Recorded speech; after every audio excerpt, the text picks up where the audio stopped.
छोटा कहा देवरवा तोहर कारनामा देखइले बा। छोटा कहा देवरवा तोहर कारनामा देखइले बा। त नोटवा ओठवा से धरावत के वीडियो बनइले बा। त नोटवा ओठवा से धरावत के वीडियो बनइले बा। तो हेलो दोस्तों, आपका स्वागत है हमारे YouTube channel writer Mahesh Prajapati में। तो दोस्तों, आज हम एक न्यू ट्रैक पति पत्नी का मैटर लेकर आए हैं, जो काफ़ी अच्छा मैटर है, मार्केट में बजने वाला मैटर है, हिट होने वाला मैटर है। तो चलिए स्टार्ट करते हैं बिना समय गवाए मुखड़े के साथ।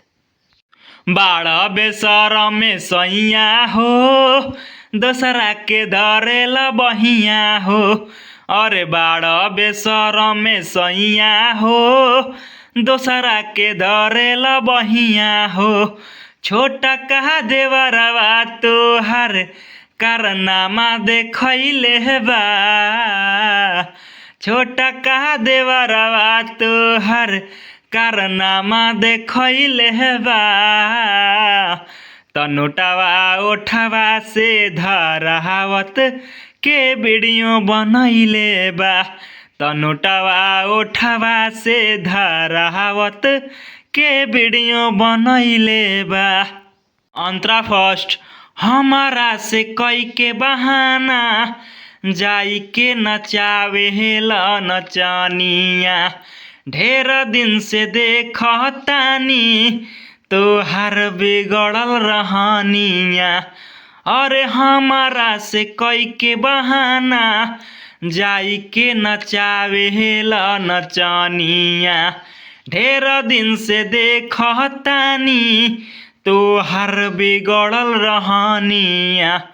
कहेला लहुरा देवरवा सारा धन सौतीन के लुटइले बा। कहेला लहुरा देवरवा सारा धन सौतीन के लुटइले बा।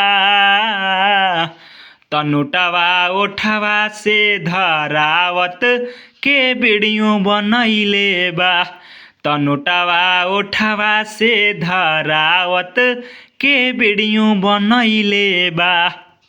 दोस्तों, लास्ट अंतरे के लिए हमसे संपर्क करें। हमारा नंबर चैनल के डिस्क्रिप्शन बॉक्स में दिया हुआ है। तो दोस्तों, इसी तरह का बेहतरीन से बेहतरीन सॉन्ग पाने के लिए हमारे चैनल को सब्सक्राइब करें और वीडियो को लाइक करें, शेयर करें और कमेंट करें।